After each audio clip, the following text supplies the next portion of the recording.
সরকারের কর্মকাণ্ডে এবং ভূমিকায় দেখা গেছে যে তারা এনসিপির প্রতি একটু পক্ষপাত দুষ্ট ভূমিকা পালন করছে। তো এই রকমের একটা অভ্যুত্থানের পরে এত বিপুল জনপ্রিয় এবং জনসমর্থিত সরকার যদি কোনো দিকে হেলে যায় তাহলে তাদের প্রতি জনগণের সমর্থন কিন্তু সরে যাবে, যার ফলে আগামীতে কিন্তু প্রশ্ন তৈরি হতে পারে যে এই সরকারের অধীনে সুষ্ঠু নির্বাচন হবে কিনা। সেটা আমরা সরকারকে মনে করিয়ে দিয়েছি। অন্তত আমরা চাই যে আপনাদের পক্ষ থেকে একটা নিরপেক্ষ আচরণ এবং এই গণ অভ্যুত্থানের অংশীজনদের যথাযথ মূল্যায়ন, এই গণ অভ্যুত্থানে যাদের ত্যাগ তিতিক্ষা ছিল সেভাবে যেন মূল্যায়ন করা হয়, এটা মোটামুটি সব দলই বলেছে। আইন শৃঙ্খলা পরিস্থিতি নিয়ে আমি আমার জায়গা থেকে বলেছি যে চিটাগাংয়ে যে আইনজীবীর হত্যাকাণ্ড ঘটল চিন্ময় কৃষ্ণ দাসের গ্রেপ্তারকে কেন্দ্র করে, এই তথ্য আমার মতো একজন সাধারণ নাগরিক আগের রাতে পেয়েছিলাম।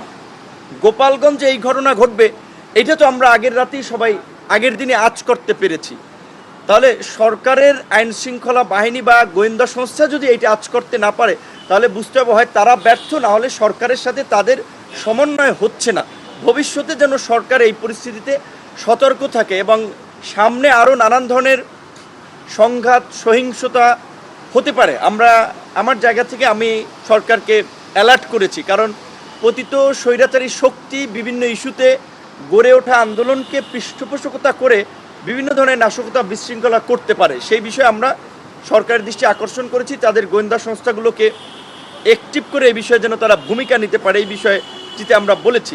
বিশেষ করে আমরা যেহেতু জাতীয় ঐক্যমত্যের কমিশনের চেয়ারম্যান, আপনারা জানেন প্রথমবারের মতো এই ধরনের মিটিংয়ে উনি ছিলেন, সচিব ছিলেন ওই কমিশনের, যেই কারণে আমরা পরিষ্কারভাবেই বলেছি যে তাদের সামনেই যে কমিশনের ভূমিকা আমরা দেখি যে অনেক ধরনের সিদ্ধান্ত দু একটি দল কি বলছে সেটার উপরে ডিপেন্ড করছে এবং তাদেরকে কনভিন্স করে একটা কনক্লুশনে পৌঁছানো বা সিদ্ধান্ত পরিবর্তন করার লাইনে যাচ্ছে। তো সংস্কার কমিশন কিংবা সরকার যেন বৃহত্তর জন আকাঙ্ক্ষার পাশ কাটিয়ে তারা যেন কোনো রাজনৈতিক দলের প্রতি বায়াসড হয়ে কিংবা কোনো রাজনৈতিক দলের চাপে এই ধরনের সিদ্ধান্তে না পৌঁছায় সেটি আমরা স্মরণ করিয়ে দিয়েছি। বিশেষ করে এই গণ অভ্যুত্থান পরবর্তী পরিস্থিতিতে আমাদের যে প্রত্যাশা ছিল সেইখানে বড় রকমের একটা ধাক্কা আমরা খেয়েছি। সরকারেরও জনপ্রিয়তা কিছু ক্ষেত্রে আপনার হ্রাস পেয়েছে, সেটা তো সরকারও বুঝে। গতকালকে আমরা যারা উপদেষ্টাদের একটা ছবি দিয়ে দেখলাম যে 5ই আগস্টের পরে জনতার বাহাবা নিয়ে আপনার আর্মির এপিসিতে যাচ্ছে সেলুট নিয়ে, আর গতকালকে জনতার রোষের মুখে 2 জন উপদেষ্টা 9 ঘন্টা ধরে অবরুদ্ধ। এই কারণগুলো সরকারকে খতিয়ে দেখার জন্য আমরা বলেছি এবং বিশেষ করে সরকারের উন্নয়ন কর্মকাণ্ড এবং সেবাকে তৃণমূলে যারা পৌঁছে দেয় সেটা হচ্ছে লোকাল গভর্নমেন্ট।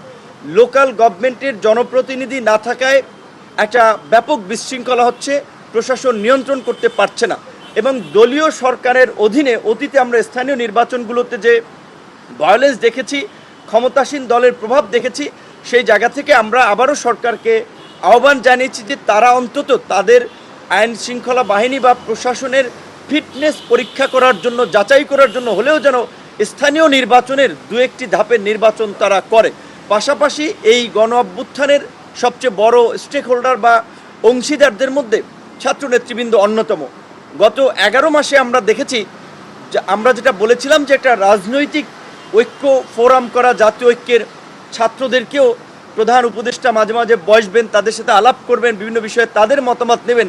সেই ক্ষেত্রে বৈষম্য বিরোধী আন্দোলন ছাড়া কিংবা এনসিপি সংশ্লিষ্ট ছাড়া অন্য কোনো ছাত্র সংগঠনের নেতা বা ছাত্রদের প্রতিনিধিদেরকে বোধহয় সরকার কখনো ডাকে নাই, তাদের সাথে মিটিংও হয় নাই। আমরা এই 5ই আগস্টের পূর্বে এই বিভিন্ন ছাত্র সংগঠন যারা এই গণ অভ্যুত্থানের নেতৃত্ব দিয়েছে তাদের শীর্ষ নেতাদের সাথে অন্তত প্রধান উপদেষ্টার একটা মতবিনিময়ের আমরা প্রস্তাব রেখেছি।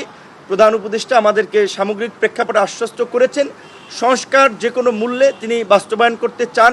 কাঙ্ক্ষিত বিচারের প্রতি আমাদের যে কনসার্ন সেই বিষয়ে তারা একটা অগ্রগতি দেখতে চান এবং যে কোনো মূল্যে এই জুলাইয়ের যে আমাদের একটা ঐক্য প্রতিষ্ঠিত হয়েছিল সেই ঐক্যটাকে ধরে রেখে এবং বিশেষ করে এই জুলাই মাসে যেন আমরা এই আমাদের ঐক্য চেতনার যেন একটা পুনর্জাগরণ ঘটাতে পারি, সেজন্য এই মাসব্যাপী উদযাপনের পাশাপাশি আগামীর বাংলাদেশ বিনির্মাণে যেন আমরা কাজ করতে পারি সেই বিষয়টির উপরে তিনি জোর দিয়েছেন, আমাদের সকলের সহযোগিতা চেয়েছেন এবং রাজনৈতিক দলগুলো ইনক্লুডিং আমরা বারবার বলেছি যে 2-1টি দল সরকারের মিটিং করার প্রয়োজন হলে মতবিনিময়ের সুযোগ পায়, বাট অন্য যে গুরুত্বপূর্ণ স্টেক হোল্ডার তারা সুযোগ পাচ্ছে না। সেই ক্ষেত্রে এই বিষয়টি আমলে নিয়ে অন্তত প্রত্যেক মাসে যেন সরকার বিভিন্ন রাজনৈতিক দলগুলোর সাথে একটা ডায়ালগের মধ্যে দিয়ে পরিস্থিতি সম্পর্কে একটা করণীয় ঠিক করতে পারে, ধারণা নিতে পারে, এই প্রস্তাবটি আমরা রেখেছি এবং সেটাও তারা গুরুত্ব দিয়ে বিবেচনা করবেন পরবর্তী মাস থেকে এবং নিয়মিত একটা বসার এই বিষয়টি তিনি আশ্বস্ত করেছেন।